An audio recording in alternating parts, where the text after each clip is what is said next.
Britain's prime minister seems to be having a change of heart regarding weapons supplies to Syrian opposition. In a BBC interview, David Cameron says he's still committed to helping rebel groups fighting government forces, but that the groups include, in his words, quote, a lot of bad guys.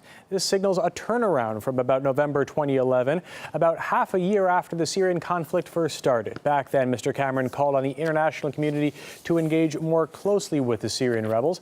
He upped his appeals for more aid the following year, saying the Syrian regime must feel pressure to be defeated. Fast forward a year, and the rhetoric slightly changes. He's still vehemently anti-Assad, but not so sure anymore that arms shipments are the only way forward. This brings us to today, with Syria's government advancing on rebel militias, the official position failing to unite, and Mr. Cameron describing the situation as a stalemate. Well, let's get more on this from Deepak Tripathi, a political analyst and historian from the University of Roehampton in London. Thank you for joining us here on RT. So the Prime Minister's finally admitted that there is too much extremism among a lot of the rebel factions in Syria right now, something that Russian officials have been saying for some time. What do you think has prompted the evolution of his position here, so to speak? Over a long period of time, Prime Minister Cameron has faced difficulties both at home and abroad, and the situation is complicated. At home, he will have difficulty getting the Parliament's approval because there is quite a lot of unease after Iraq about getting involved in Syria directly. His coalition partners, the Liberal Democrats, are not supportive. Many of them are not supportive, certainly. And public opinion is not supportive. Abroad, the political landscape has changed. For the first time, it is being realized in the West that no matter how much there are assurances from Western governments that only good guys will get help in terms of arms supplies, but that's not the case on the ground.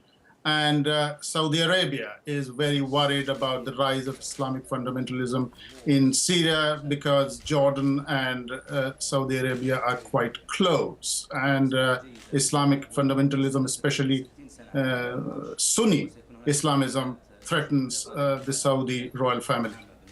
Now, Cameron says that he could arm Syrian rebels without any kind of vote from Parliament to support that. Do you think that's something that would be well received by the electorate should he go ahead and do that on his own? Well, he has indicated that, but I don't think his coalition will accept it in general. That is Prime Minister Cameron's own view, but he can't carry the day. Also, he will face serious difficulties because some people, MPs in his own Conservative party, even on the right, are opposed to getting involved in Syria directly in a military way. Mind you, the United States and Britain indirectly via Turkey are helping the Syrian rebels. That has not stopped. So what if the Gulf states, for example, decide on their own to simply fund and give weapons to the Syrian rebels? Do you think that could simply radicalize further radicalize the opposition without any assistance or intervention by developed countries? Well, the radicalization of Islamist groups in Syria and in Egypt, where a coup has taken place, is already taking place. While there has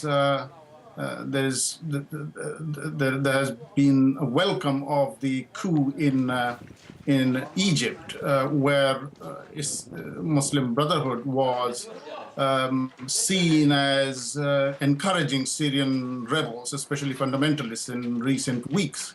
That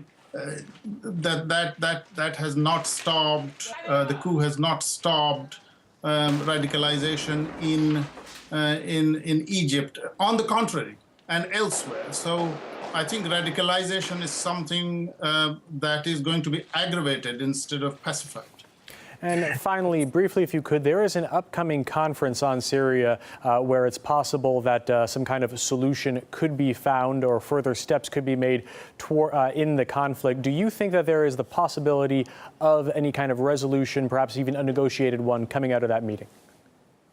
The chances are remote because the Assad regime, when its forces are winning or certainly pushing rebels back, why should it accept a solution that would cost, its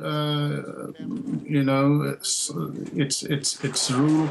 On the other hand, the rebels are so divided that they are almost certainly going to fail to agree on common policy, and the West cannot persuade them.